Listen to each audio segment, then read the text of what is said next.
am Ramanan. இந்த வீடியோவில் class 10 chapter 1ல் டைப்ஸ் ஆஃப் ஃபங்க்ஷன்ஸ் பார்க்க போகிறோம். இதில் 4 டைப்ஸ் இருக்குது. இதுக்கு முன்னாடி ஒரு ஃபங்க்ஷனை எப்படியெல்லாம் ரெப்ரசன்ட் பண்ணுறது, graphical method, tabulation method, ordered pairs, இந்த மாதிரி நம்ம நிறையா பார்த்துட்டோம். இந்த டைப்ஸ் ஆஃப் ஃபங்க்ஷன் என்ன அப்படிங்கிறத இந்த வீடியோவில் எக்ஸ்பிளைன்டாக பார்க்கலாம். First function 1 to 1. 1 to 1னா என்ன அப்படின்னு பார்ப்போம். இது வந்து செட் ஏ அப்படின்னு எடுத்துப்போம். நான் ஒரு ஏரோ டயக்ராம் போட போகிறேன். Representing this function using aero diagram, இதுக்கு பேர் இல்லையா.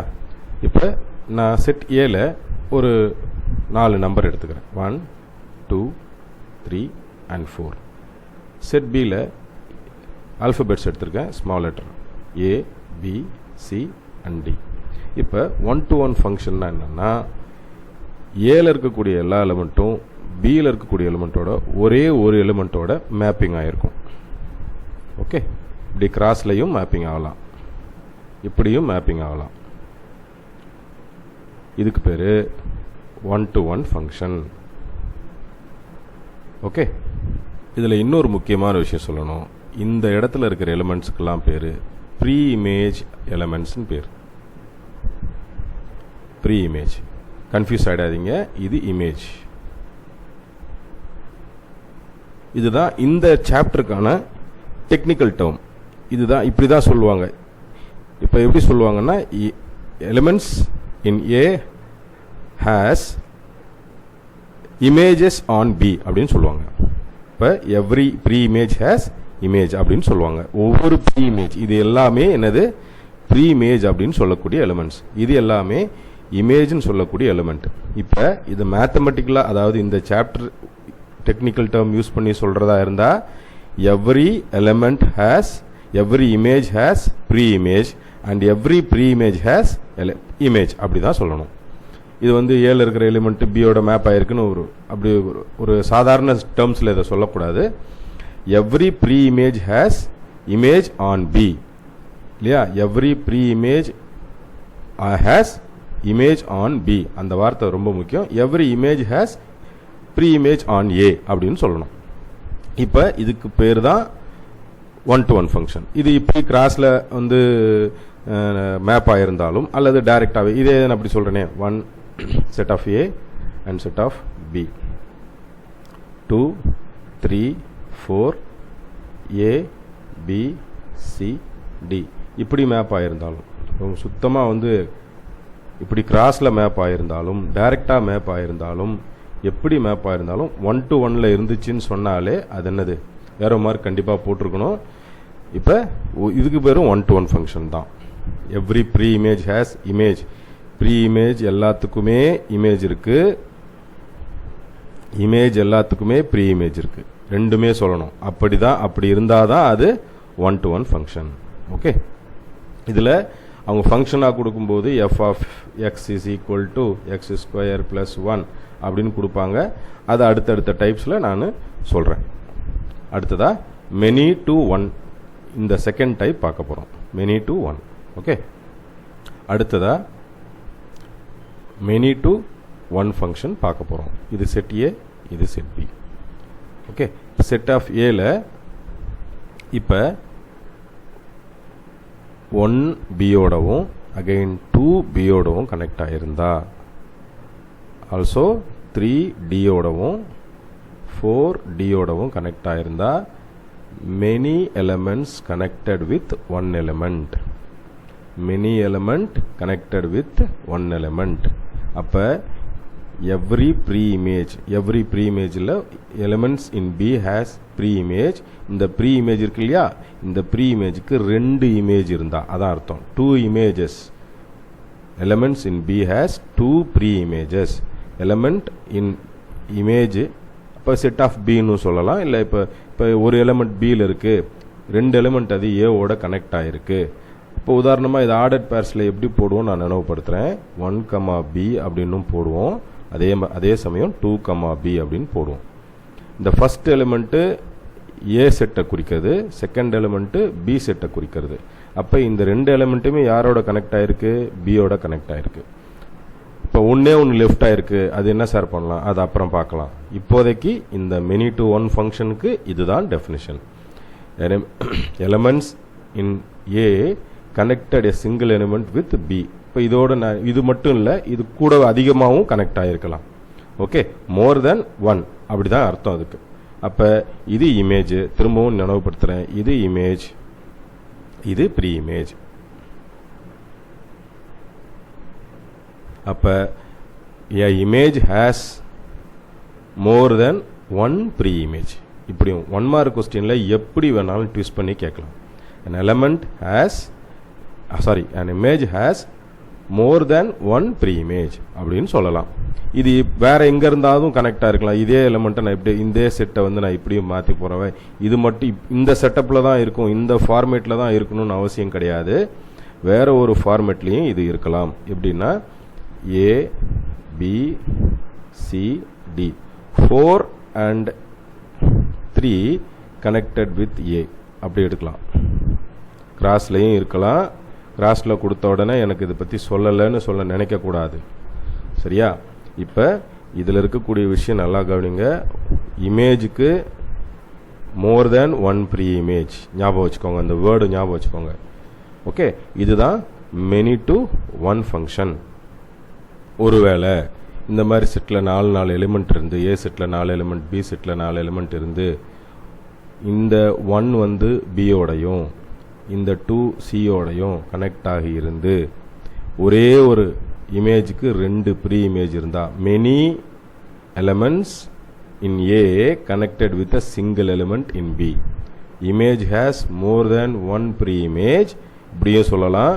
Element from A connected with element in B இப்படியும் சொல்லலாம். நாம் புரிஞ்சுக்கிறதுல தான் இருக்குது.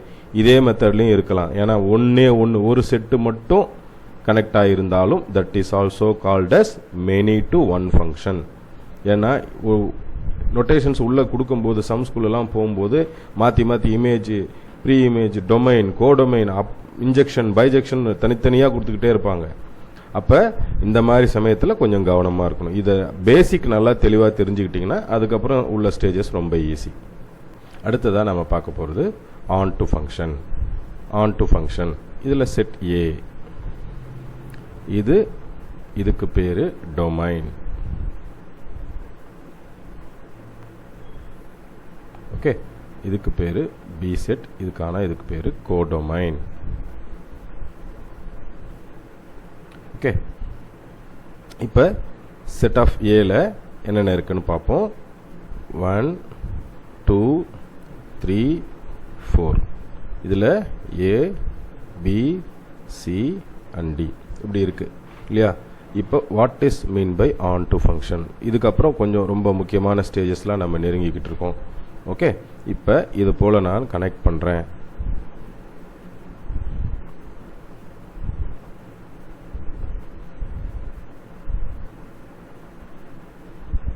ஓகே, கோடொமைன் எலிமெண்ட்ஸ் யார் யார்? கோடொமைன் எலிமெண்ட்ஸ் எல்லாமே A B C D codomain elements இல்லையா? இந்த ஆன் டு ஃபங்க்ஷனை டொமைன் எலிமெண்ட்ஸ் என்னன்னா 1 2 3 and 4.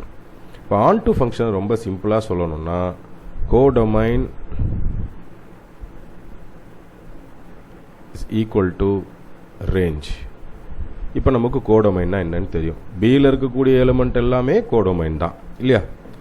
ரேஞ்ச் அப்படிங்கிறது கோடொமைனோட கனெக்ட் ஆகிருக்கிற எலிமெண்ட்டுக்கு பேர் தான் ரேஞ்ச். இப்போ பாருங்க, கோடொமைன் எத்தனை? 4 எலிமெண்ட்டு. ரேஞ்ச் எத்தனை? 4 எலிமெண்ட்டு. இப்போ கோடொமைனில் இருக்கிற எல்லா எலிமெண்ட்டும் டொமைனோட, அதாவது பியில் இருக்கக்கூடிய எல்லா எலிமெண்ட்டும் ஏவோட கனெக்ட் ஆகிருக்கு. பியில் இருக்கக்கூடிய எல்லா ப்ரீ இமேஜஸ்க்கும் ஏல இருக்கிற எல்லா ப்ரீ இமேஜும் இருக்குது. All elements, all pre images has connected with images அப்படி அர்த்தம். அதுக்கு ஏல இருக்கக்கூடிய எல்லா element images connected with pre images. இப்போ இது 1 to 1 ஃபங்க்ஷன் சொல்லலாமா சார்? ஏன்னா ஒன்று தானே கனெக்ட் ஆகிருக்கு. Yes, you can. ஏன்னா இது நமக்கு 1 to 1 ஃபங்க்ஷனை பொறுத்த வரைக்கும் என்ன rule? Each element in A should be connected with element in B. Okay, இந்த மாதிரி கொஸ்டின் கேட்பாங்க. Can we say onto function as 1 to ஃபங்க்ஷன்னா இதை போல் எக்ஸாம்பிளில் சொல்லி நீங்கள் எக்ஸ்பிளனேஷன் எழுதணும். அதுக்காக தான் இவ்வளோ பொறுமையாக நிதானமாக சொல்கிறது.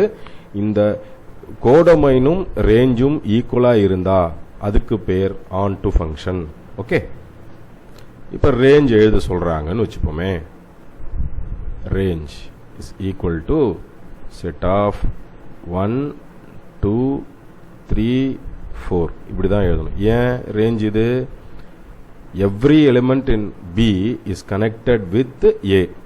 எவ்ரி கோடொமைன் ஹேஸ் டொமைன் அப்படி எடுத்துக்கலாம். Every pre image has image இல்லையா?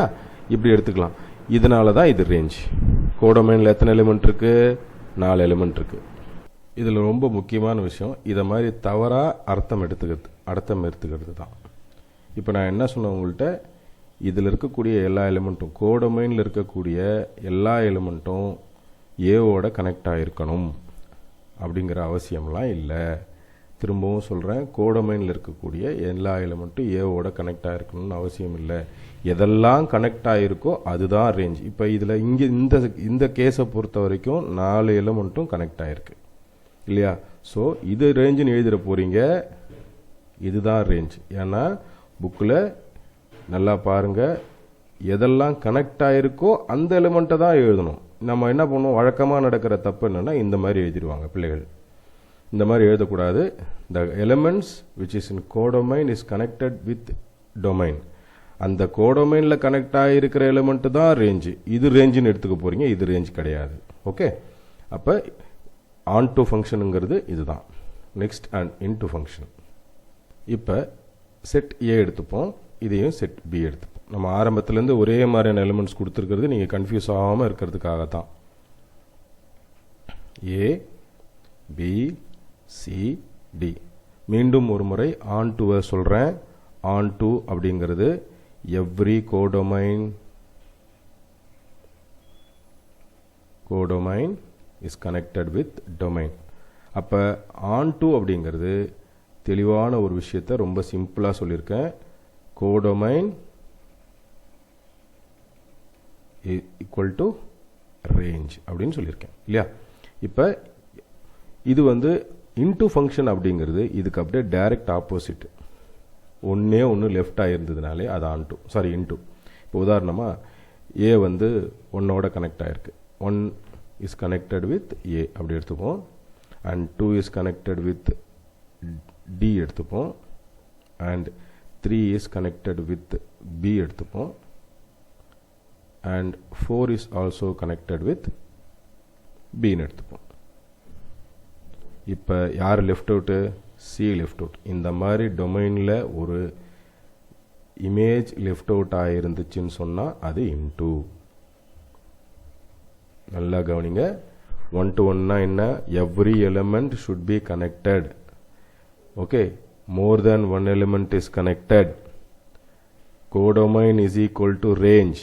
சின்னதாக ஞாபகம் வச்சுக்கோங்க. Codomain is equal to range.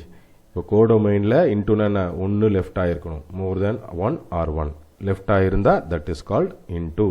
Okay, இப்போ அடுத்ததாக நம்ம பார்க்க போகிற function 1 to 1 and onto. 1 to 1 இருக்கணும், ஆன் டூவும் இருக்கணும். இந்த மாதிரி உள்ள ஃபங்க்ஷனுக்கு பேர் பைஜெக்ஷன். ஓகே, அதை எப்படின்னு பார்ப்போம். Same example, A and B 1 2 3 4 A B C D.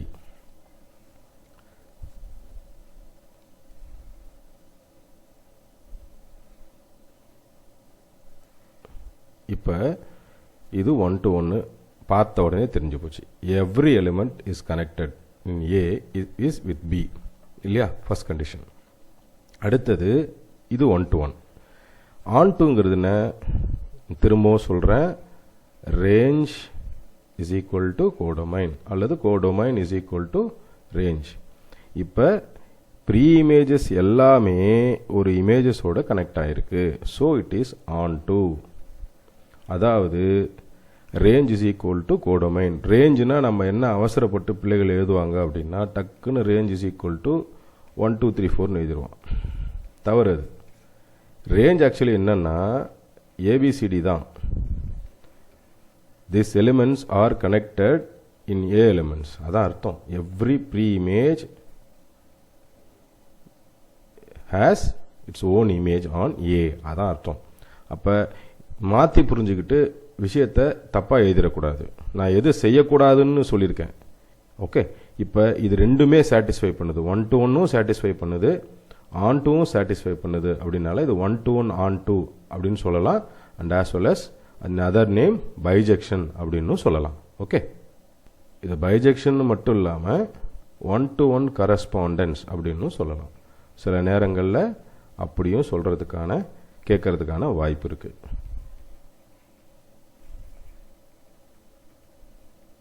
Correspondence இப்படியும் சொல்லலாம். ஸோ 1-to-1 on-to அப்படிங்கிறத பைஜெக்ஷன் சொல்லலாம். அது 1-to-1 கரஸ்பாண்டன்ஸ் சொல்லலாம். அதே மாதிரி 1-to-1 மட்டும் இருந்துச்சு அப்படின்னு சொன்னால், 1-to-1 அப்படின்னு இருந்துச்சுன்னு சொன்னால் இன்ஜெக்ஷன் அப்படின்னு சொல்லலாம். இன்ஜெக்ஷன் அப்படின்னு சொல்லலாம்.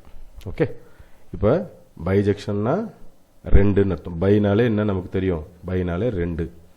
இன்ஜெக்ஷன் அப்படின்னு இது other name. Prove the given elements, prove the set, ஏதாவது ரெண்டு செட் கொடுத்துட்டு ரெண்டுமே இன்ஜெக்ஷன் சொல்லணும்னா இது உடனே இன்ஜெக்ஷன்றது இல்லை, 1-to-1 தான் அப்படிங்கிறது நல்லா புரிஞ்சு வச்சுக்கோங்க. ஓகே, நான் நடத்தின இந்த பார்ட் உங்களுக்கு ரொம்ப ஈஸியாக புரிஞ்சிருக்குன்னு நினைக்கிறேன் ஸ்டூடெண்ட்ஸ். தேங்க்யூ.